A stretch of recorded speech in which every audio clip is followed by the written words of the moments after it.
What's the most sustainable way to support your work?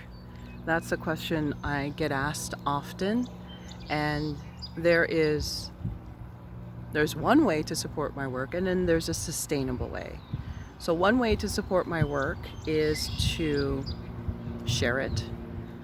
If finances are low, you can definitely share my prompts, you can share my profile, you can share my work, or in other words, direct people to my work. Don't like copy and paste and then there are reasons why I put my content in certain areas. And so by sharing my profile or pointing people to me, especially if they have a gentle, quiet, or highly sensitive personality, that's one way to support my work. Now, if you're talking about financial, which is usually the case, then there are tangible ways that you can financially back my work.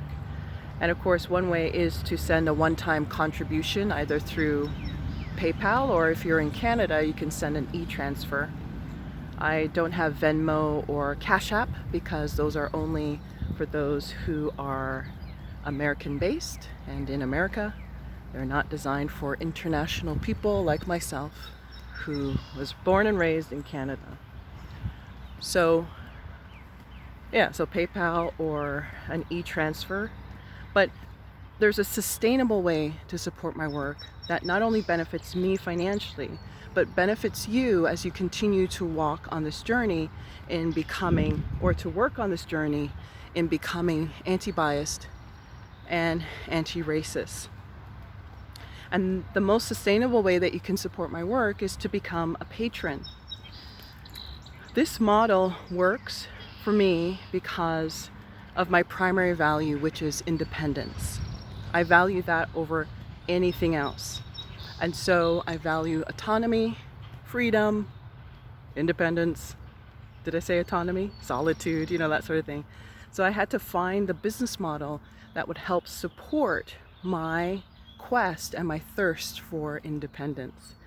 And the model that I use, where hundreds and hundreds of people back my work financially for as little as $5 a month, that's the model that satisfies me. Now, I've heard from people who will say, Leesa, I see that you have a community on Patreon. I'd love to support you, but I feel that your work is worth more than $5 a month or $10 a month or $25 a month. And I admire the sentiment, but just because you interpret value one way doesn't mean I interpret it that way.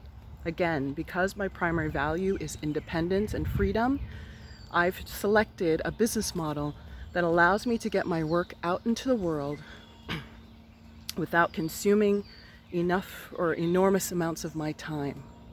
So that's why this model works for me.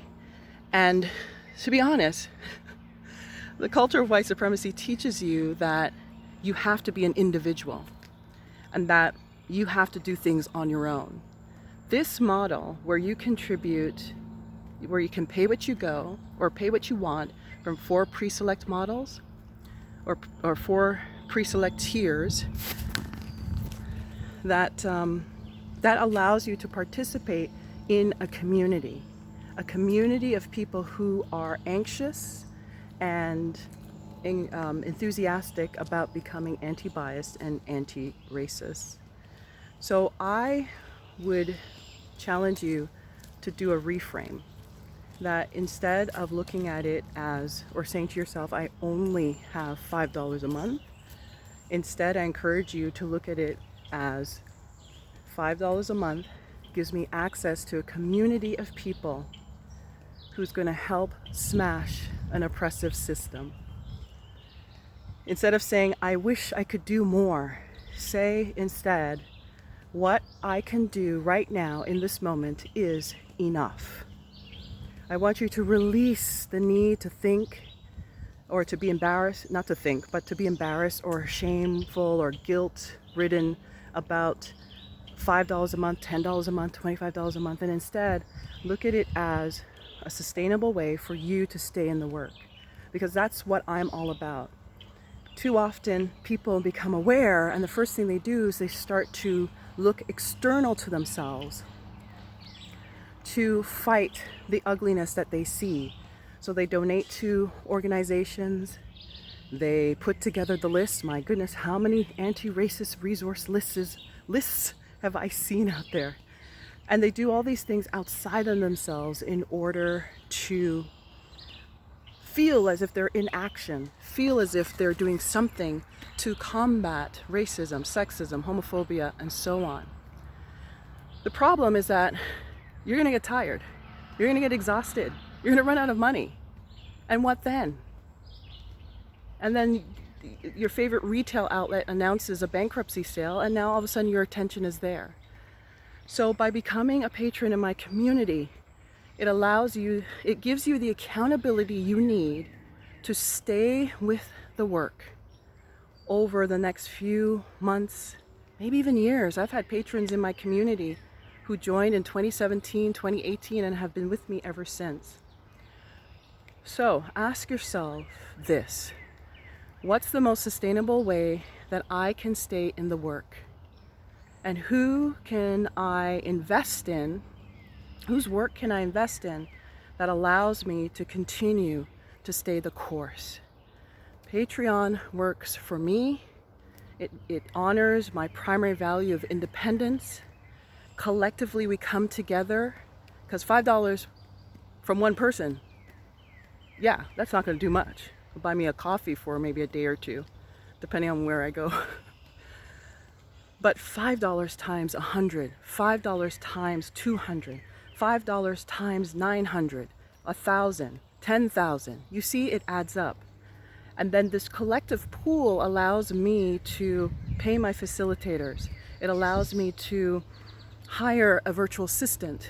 It allows me to have the support in place so that I don't do it.